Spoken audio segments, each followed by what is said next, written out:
दोस्तों, इस समय हम ट्रेन में बैठे हैं और बाहर का दृश्य देख रहे हैं।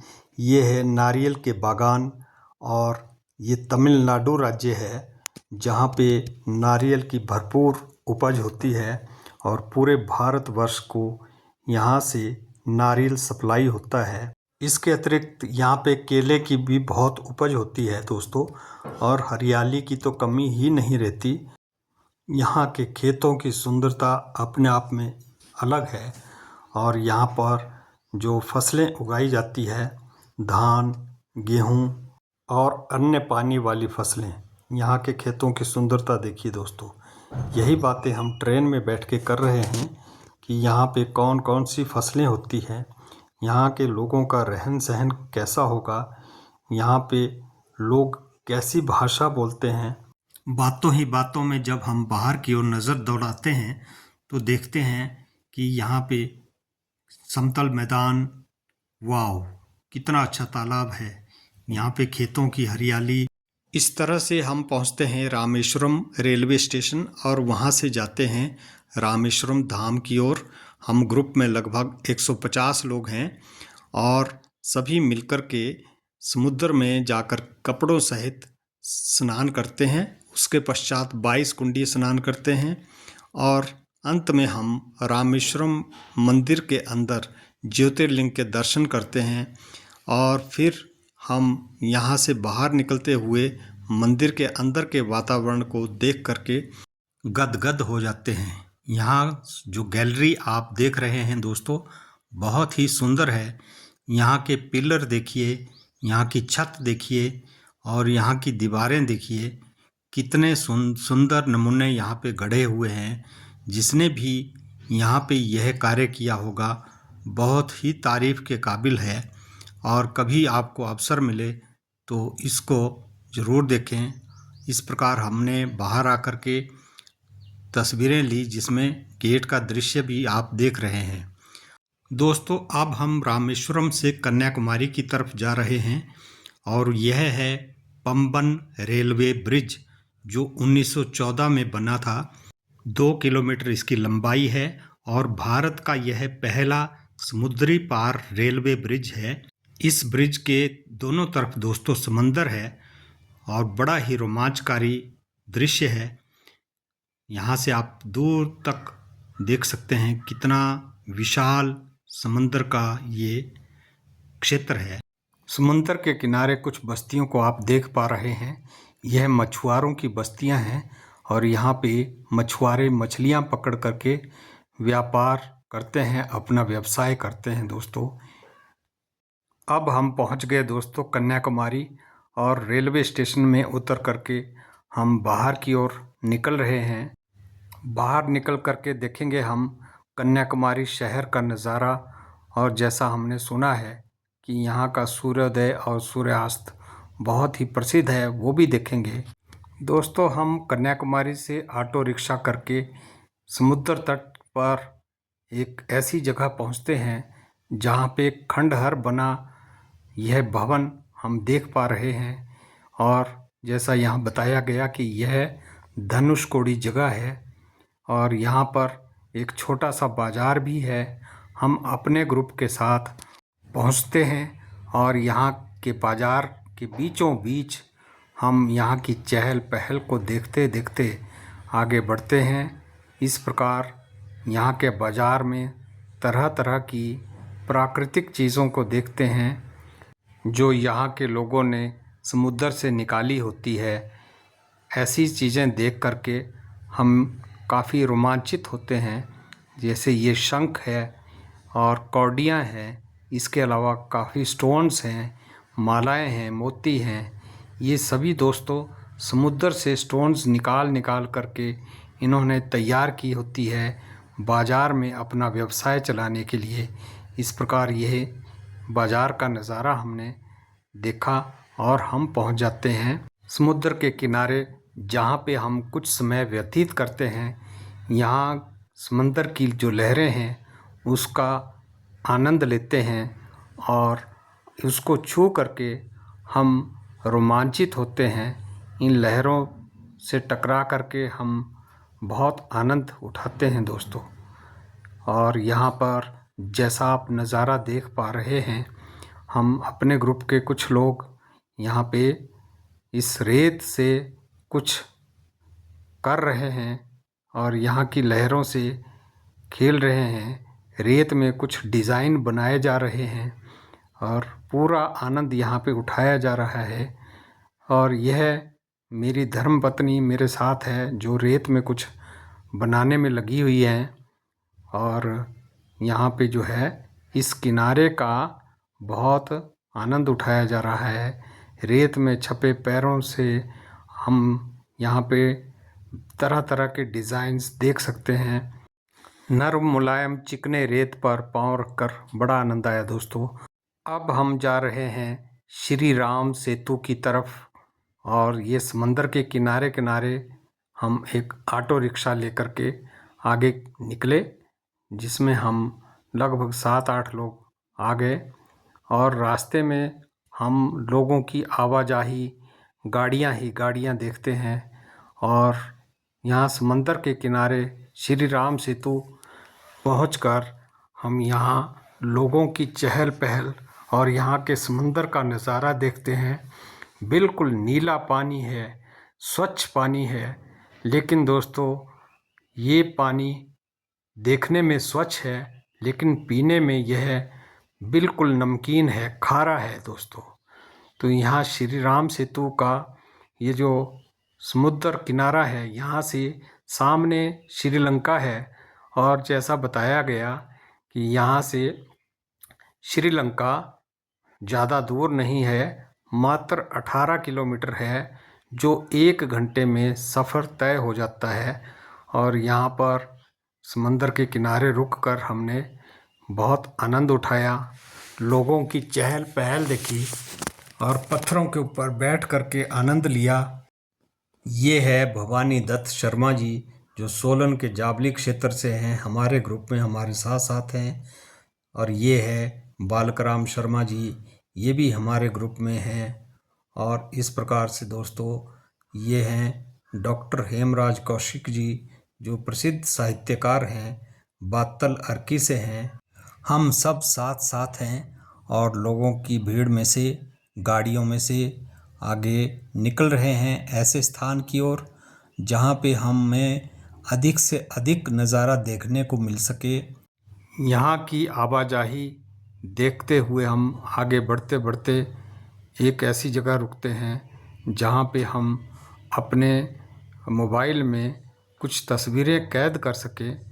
तो यहाँ पे एक स्मारक भी बना हुआ है और इसके आसपास बहुत सारे लोग खड़े हुए हैं, यहाँ समंदर का नज़ारा देख रहे हैं। और यहीं पर हमने कुछ तस्वीरें ली जो इस प्रकार से हैं। ये मेरी धर्मपत्नी है, मैं साथ में हूँ। हम 7-8 लोग जो हमेशा ही अपने ग्रुप में साथ साथ रहें, उनमें डॉक्टर हेमराज कौशिक जी प्रमुख हैं। श्री राम सेतु से हम ऑटो रिक्शा के द्वारा ही वापस आते हैं एक ऐसे पड़ाव पर जहाँ एक मंदिर है, एक बाबा के हमें वहाँ दर्शन होते हैं। बाबा हमें कुछ समझा रहे हैं और यहाँ पर जो कुछ चरण पादुकाएँ रखी हैं उनके बारे में ये कुछ तमिल भाषा में बता रहे हैं। हमारी समझ में कुछ नहीं आ रहा, सिर्फ श्री राम का नाम, शिव का नाम, लक्ष्मण का नाम, ये और चरण पादुकाएँ, कुछ ऐसे शब्द तो हमें समझ आ गए। लेकिन हम समझ गए कि इन चरण पादुकाओं का संबंध श्री राम और लक्ष्मण से है और श्रीलंका से भी है। तो यहाँ की कुछ कहानी ही बता रहे होंगे जो यहाँ पे रखी चरण पादुकाएँ हैं उनके बारे में कुछ बता रहे हैं। इस प्रकार हमने इस मंदिर के आसपास का वातावरण देखा दोस्तों, बहुत ही सुंदर है। यहाँ पे ये जो खंडहर रूपी भवन है, ये कभी यहाँ पे चर्च रहा होगा और इसी के पास ये मंदिर है दोस्तों। यहाँ पे हमने कुछ समय व्यतीत किया, रुके और फोटोग्राफी की और फिर इस खंडहर रूपी भवन को ध्यान से देखा और आगे बढ़े।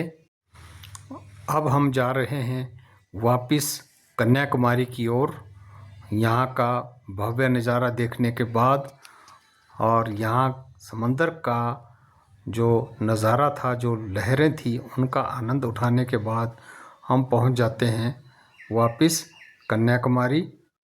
आज के बहुत ही स्मरणीय पल रहे। अब हम दोस्तों कन्याकुमारी में हैं, विवेकानंद रॉक मेमोरियल के सामने, एक ऐसी जगह पे जहाँ से हम सूर्योदय का नज़ारा देख सकते हैं।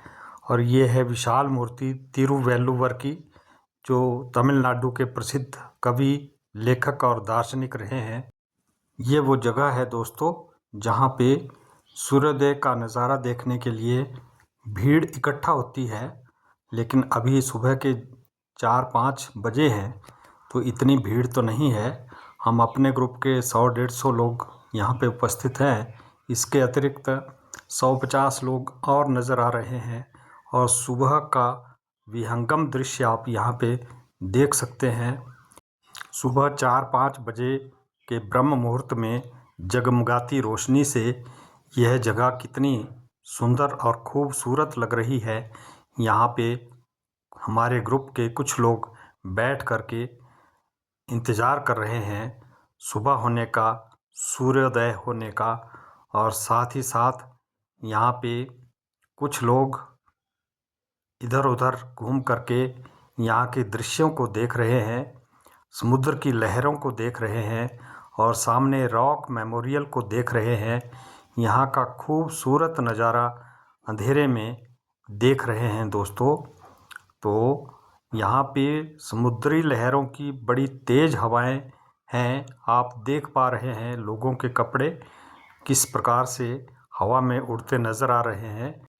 हालांकि ठंड इतनी ज़्यादा नहीं है, जबकि सुबह का समय है, ब्रह्म मुहूर्त का समय है।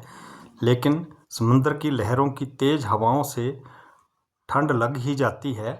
और बहुत सारे लोगों ने कुछ अपने ऊपर कपड़े भी ओढ़ रखे हैं। और ये आप देख सकते हैं ऊपर ओढ़ने वाले लोगों के ये कपड़े किस प्रकार से हवा में लहरा रहे हैं। लोग इंतज़ार में बैठे हैं और जो लोग बैठे हैं उनको शायद ठंड इतनी ज़्यादा नहीं लगती है, लेकिन जो इधर उधर हवा में घूम रहे हैं उनको ठंड का आभास हो रहा है। यहाँ पे साइड में एक जो मंदिर बना है उसका विहंगम दृश्य आप देख सकते हैं। और ये यहीं साथ में जो गेट नज़र आ रहा है, यह मंदिर का प्रवेश द्वार है। और यहीं बाहर लोगों का जनसमूह उमड़ता हुआ, संख्या बढ़ती हुई नज़र आ रही है दोस्तों। जैसे जैसे समय नज़दीक आता जा रहा है सूर्योदय का, वैसे वैसे दर्शकों की भीड़ बढ़ती जा रही है। सामने अंधेरे में जो ये चमक हम देख रहे हैं, ये कन्याकुमारी से रॉक मेमोरियल के बीच का स्थान है दोस्तों। अंधेरा कम होता जा रहा है, सूर्योदय का समय निकट आ रहा है। और दोस्तों ये देखिए, बातों ही बातों में प्रकाश की लालिमा छा गई है। और आसमान में जो प्रकाश आपको नज़र आ रहा है वह सूर्य भगवान का प्रकाश है, जो पूरे जग को जगमग कर रहा है। समुद्र के पानी का रंग भी परिवर्तित कर दिया है। ऐसे दृश्य को देख करके हम धन्य हो गए दोस्तों। सूर्योदय का समय 6:39 था, लेकिन बादलों की वजह से सूर्य भगवान के दर्शन हमें देरी से हुए। लेकिन इसकी चमक आप देख सकते हैं, पक्षी भी इनका स्वागत कर रहे हैं और अपने डेरों से निकल गए हैं। और सूर्य भगवान की चमक बढ़ती जा रही है। जैसे जैसे सूर्य ऊपर की ओर उठ रहे हैं, उसी प्रकार से इनकी चमक में एक नई आभा नज़र आ रही है। कन्याकुमारी की यही विशेषता है दोस्तों। सूर्य भगवान सुबह हर बार नई चमक लेकर के आते हैं। आप देख सकते हैं दोस्तों, सूर्य भगवान अपने प्रकाश से किस प्रकार से अपने आसपास के वातावरण को परिवर्तित करते जा रहे हैं। हर तरफ चमक बढ़ती जा रही है। जैसे जैसे सूर्य की चमक में एक नई आभा नज़र आ रही है, उसी प्रकार से पूरी दुनिया में इसकी चमक का प्रभाव पड़ता जा रहा है। लोगों की यहाँ जो बहुत भारी भीड़ इकट्ठा हो गई है, वो सभी इस दृश्य को देख रहे हैं, सूर्य भगवान को नमन कर रहे हैं, सूर्य भगवान का स्वागत कर रहे हैं। कुछ व्यवसायी लोग भी यहाँ पे आ गए हैं और लोग उन व्यवसायियों से कुछ न कुछ खरीद रहे हैं। कोई माला खरीद रहा है, कोई फोटोग्राफी करवा रहा है, अपनी फ़ोटो खिंचवा रहे हैं। और यहाँ पे जो प्रकाश बढ़ता हुआ नज़र आ रहा है, उसमें ये भीड़ आप देख सकते हैं किस प्रकार से यहाँ पे सूर्य भगवान ने काले रंग से सफ़ेद माया कर दी है। और अब हम चलते हैं उस तट पर जहाँ पे स्नान किया जाता है। यहाँ का दृश्य भी अलौकिक है दोस्तों। ये पुल नुमा पत्थर कितने सुंदर लग रहे हैं। और जैसा हमें बताया गया कि यहाँ पे 3 समंदर इकट्ठे होते हैं दोस्तों, प्रशांत महासागर, अरब सागर और हिंद महासागर। तो हम बहुत ही भाग्यशाली हैं कि हम ऐसे तट पर पहुँचे हैं जहाँ पे हम इस त्रिवेणी संगम का दृश्य देख पा रहे हैं और यहाँ पे हमें स्नान करने का अवसर मिल रहा है। कितना विहंगम दृश्य है। समुद्र की लहरें, गोता लगाती हुई नावें और यहाँ के आसपास और विशेषकर जो समंदर के बीच में विवेकानंद रॉक मेमोरियल है, उसका दृश्य बहुत ही विहंगम है दोस्तों। यहाँ पे जहाँ हम खड़े हुए हैं, वहाँ से चारों तरफ का नज़ारा हम इस प्रकार से देख सकते हैं दोस्तों। अब ये समंदर में जो पानी की लहरें हैं, वो ऐसी लग रही हैं मानो हमारे पास आने के लिए कह रही हैं। इस प्रकार दोस्तों अब हम यहाँ पहुँच गए हैं एक सरकारी वाहन के द्वारा जो यात्रियों के लिए रखा गया है। लगभग यहाँ से 3-4 किलोमीटर की दूरी पर वहाँ का दृश्य अपने आप में बहुत सुंदर है। यहाँ पर हमने रुककर थोड़ी देर यहाँ कुछ वीडियो बनाई और कुछ तस्वीरें खींची और काफ़ी आनंद हमने यहाँ पे उठाया। जैसे आप देख रहे हैं समुद्र के दृश्य को, कितना विहंगम दृश्य है और सब ने अपने अपने तरीके से यहाँ पे एंजॉय किया, फ़ोटो खींचे और इसके साथ ही हवा का आनंद उठाते हुए यहाँ पे समय व्यतीत किया। तेज़ धूप में ये हवा बहुत ही अच्छी लग रही है। हालांकि सुबह सुबह यह बहुत ठंडी थी, लेकिन इस समय यह एक पंखे से कम नहीं है। यहाँ पर हम इस स्थान पर घूमे भी, विश्राम भी किया और आनंद भी किया। आप देख सकते हैं हम 8 के 8 लोग यहाँ पे विराजमान हैं और वाहन के जो चालक और परिचालिका हैं वो हमारे फ़ोटोग्राफ खींचने में हमारी मदद कर रहे हैं और ये हम वाहन में बैठ कर के अपनी तस्वीर खिंचवा रहे हैं। यही वो वाहन है जो यहाँ पर कन्याकुमारी से 3 किलोमीटर दूर हमें लेकर के आया है और इसमें लगभग हमारे 40 रुपये पर पैसेंजर के हिसाब से टिकट लगती है, सरकारी टिकट। ये स्मारक के पास दोस्तों हमने फ़ोटो खिंचवाने के बाद शाम को लगभग 4 बजे हम स्टीमर के द्वारा विवेकानंद रॉक मेमोरियल जाने का निश्चय बनाते हैं, वहाँ पहुँचते हैं और यहाँ पे हम मंदिर के बाहर फ़ोटो खिंचवाते हैं। रॉक मेमोरियल में विवेकानंद की स्टैच्यू देखते हैं और म्यूज़ियम देखते हैं और यहाँ पे एक ध्यान केंद्र है, उसको भी देखते हैं और उसके पश्चात यहाँ पे जो तिरुवल्लुवर की मूर्ति है उसको भी देखते हैं।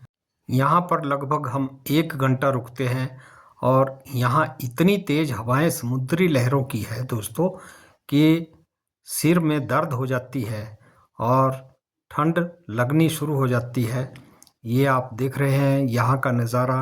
ये तिरुवल्लुवर की मूर्ति जो 133 फुट है और लेकिन इसकी जो अपनी ऊंचाई है वो 95 फुट है और यहाँ कन्याकुमारी का नज़ारा दृश्य आप साफ देख सकते हैं और गोता लगाती हुई नावें और स्टीमर आप देख सकते हैं दोस्तों।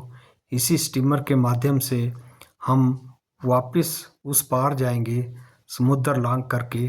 समुद्र का नज़ारा देखिए दोस्तों, पानी कितने वेग में है और किस तरह से ये इस रॉक को टक्कर मार रहा है। लेकिन रॉक ऐसी रॉक है कि इसका बाल भी बांका नहीं हो सकता।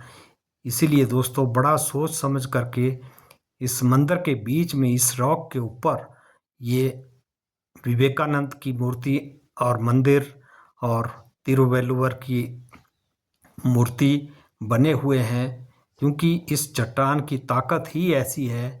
इतना बड़ा समंदर, इसका कुछ भी नहीं बिगाड़ सकता। यह है दोस्तों स्टीमर जिसके द्वारा हम यहाँ पे आए थे और अब हमारी वापस जाने की तैयारी है। अब हमारे को लाइन में लगना पड़ेगा, वेट करना पड़ेगा, क्योंकि अभी ये जो स्टीमर है ये सवारियों को उस पार ले जाएगा। उसके बाद दूसरा स्टीमर आएगा, वो हमें लेके जाएगा। तो देखिए किस तरह का नज़ारा है।